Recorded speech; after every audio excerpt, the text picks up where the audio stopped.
Hi guys, good evening. Happy Saturday to you and welcome back once again to the EdWord. I'm your host Eddie, and in tonight's video I'll be bringing you my spoiler-filled review for a long overdue film review that I've been meaning to do, and now I finally had a chance to do it since I got some time back on my hands.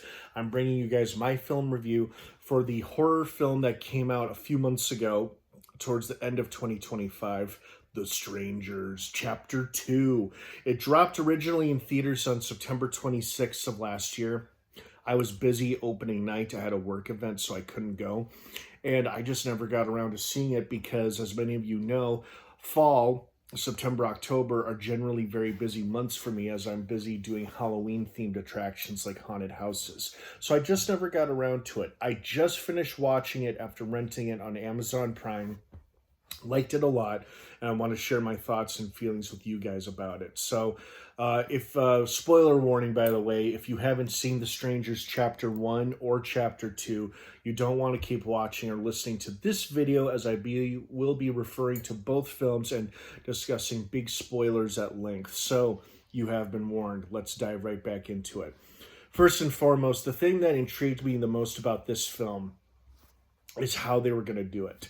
It's not like Madeline, that's the actress, Maya, her character. It's not like Maya was going to end up in another house and being terrorized via home invasion style like in the first film, like she and her now dead fiance were subjected to. Obviously, we knew it was going to take place in a hospital. Part of it was because they said, the filmmakers or the producers revealed that Chapter 2 pretty much picks up the very next day, if not the following night, after the events of Chapter 1. And we got to explore a little bit more of the lore of the Strangers. We saw some flashbacks revealing at least origins for one of them, the pinup girl and Scarecrow.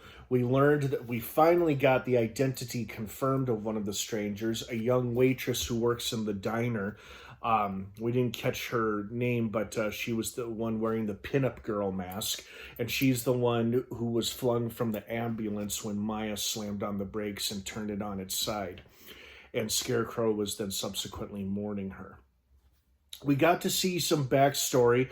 I don't know how necessary it was to do or see the backstory, but if they did, whatever they did in this movie to differentiate it from the first film, to make it different and more unique than the first film, then I say hats off to them and good job on that, because, you know, as long as they didn't repeat the exact same thing they did in the first movie, then I was pretty happy with that. And the fact that this had multiple different settings, the hospital, the woods, back to the house briefly, and then to a stranger's house where we weren't sure if the people who took her in were the strangers or not.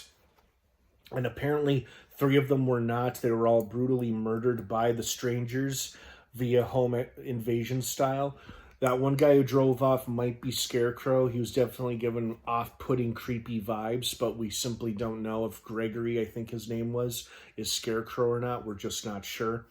But all his roommates were dead, which is too bad, because they took in Maya and they seemed like the most trustworthy people in this little community, because the sheriff ain't worth a shit, and his deputy seems to want to do the right thing by trying to bring in the state police or the FBI, but the sheriff is either in cahoots with the strangers or knows who the strangers are and has no problem with casual murder happening under his watch. So, also, speaking of the sheriff, I love that Richard Brake, sci-fi horror icon Richard Brake, who's appeared in many shows and movies over recent years, finally had a speaking role in this film. That was one of my gripes about Chapter 1, the predecessor to this movie, is that we saw him, he was physically there, but he didn't have much to do or say. At least in this film, he had a few lines and was there to grace us with his ever-creepy smile. And, of course, his very off-putting Southern accent. Richard Brake, I love you. But it was nice that he had a bigger role in this film. And hopefully, from the looks of it, he'll have a bigger role in the third and final film, The Strangers Chapter 3, which comes out this year, February 3rd, I want to say. Or is it 6th? February 6th. February 6th, that's right. So, overall, I liked this movie. And it may sound surprising to say, considering the rating this movie got online and from critics and fans alike. But I enjoyed this film far more than I enjoyed a couple of other, in my opinion, way crappier horror movies that dropped back in 2025. I'm more referring to Clown in a Cornfield and Black Phone 2. I really did not care for. I thought both of them sucked and were lame and disappointing letdowns. Strangers Chapter 2 was quite thrilling, exciting, unexpected, different, and downright entertaining. So I'm grateful that The Strangers Chapter 2 came through for me. Didn't have very high expectations going in. In fact, I had no expectations whatsoever, but I was just going to sit back, try and enjoy the ride, and I did. Certainly did not expect the element of a crazy wild boar being introduced to the story. I'm not complaining. I thought it was a thrilling addition to the franchise. And of course, Maya kills it.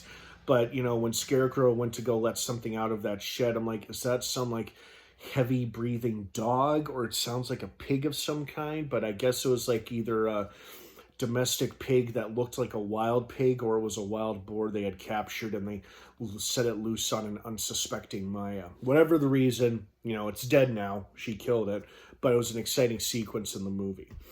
And I'm glad that we got to see at least one of the strangers' identities revealed and confirmed, the waitress from the diner.